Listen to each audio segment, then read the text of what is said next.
I'd like now to introduce a loving couple from New York, Jon and Robert Cooper. And they're both wonderful. Jon is a public servant. He serves on our local legislature. And his husband, Robert, is extraordinary in terms of his community activism. But what I want to talk about is their family. Both Jon and Robert have been very active in the lives of their children. They have 5 children who were adopted at birth: Daniel, Jessica, Christopher, Jennifer, and Kimberly. They coach their local soccer team. They chaperone school trips. They are active on the PTA, just like every other American family. But because of the Defense of Marriage Act, Jon and Robert are truly treated as second-class citizens. And the thing that's perhaps most disturbing to me is the message that this gives their children. One of their daughters wrote, "The love that my 2 dads have for each other is reflected by the fact they've been together for over 30 years. Most of my friends can't say that about their straight parents. My dads have always said that love makes a family.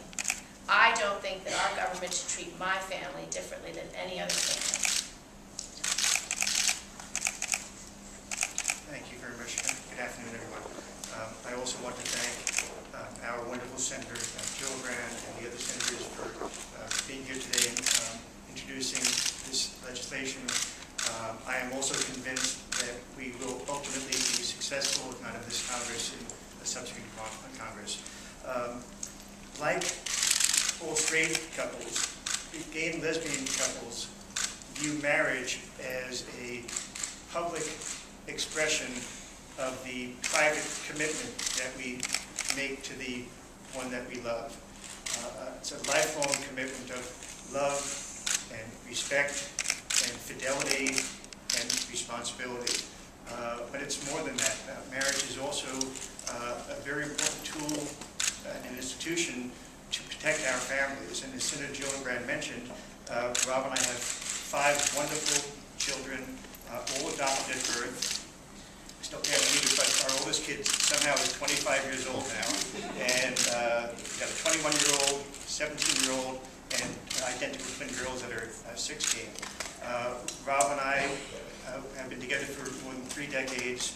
We were legally married in Connecticut in 2009 on our 29th anniversary.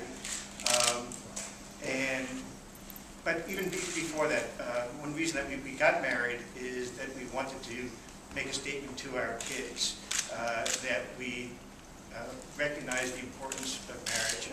And even though we had our commitment ceremony back in 2000, which by the way was the largest quote-unquote marriage ceremony that was held at our Unitarian church, we weren't legally married. And when we told our kids that we were going to Connecticut to get married, they didn't understand. They said, "Dad, you're already married." I said, "No," and we spent 10 minutes explaining the difference between domestic partnership and a civil marriage. I want to take a moment, though, to also tell a personal story. As I said, we have 5 kids, and our younger son, Christopher, he's now 17, and he's 6'3", but he's tall and skinny. I can still take him. He tried pushing me in the pool last summer, and he ended up in the pool. But anyway, when Chris was 6, he was diagnosed with a brain tumor. And not only a brain tumor, but he had a massive cyst that had formed against his cerebellum. And if we had brought Chris to the hospital the next morning, he would have been dead. And it was actually because of Rob's urging that we brought him to the emergency room because Rob was convinced he had a brain tumor. And I said, "Rob, you're being melodramatic. It's something else. He doesn't have a brain tumor." We got him there, checked his reflexes on his knee. They said, "There's something there, we better do a CAT scan." Did the CAT scan, said, "There's something there, we better do an MRI." Did the MRI, and came out and said, "Bad news, he has a brain tumor. We have to operate immediately, no time for a second opinion." Within 10 minutes, he was on the operating table. 2 surgeries over 9 hours. They were able to remove the brain tumor, and Chris went into remission, and now he's in perfect health.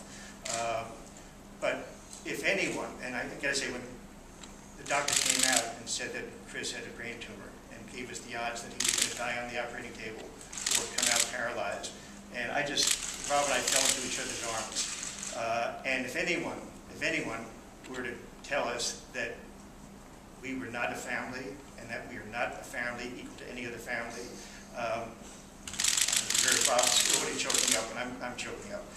I mean, how dare them? And I mean, this is America, for God's sake, and we all should be treated the same. And you know, a lot of this is generational, and I get it. I know that my kids, I coached the local soccer team for 12 seasons. Rob was active in the PTA. We met hundreds and hundreds of parents of our kids' friends over the years.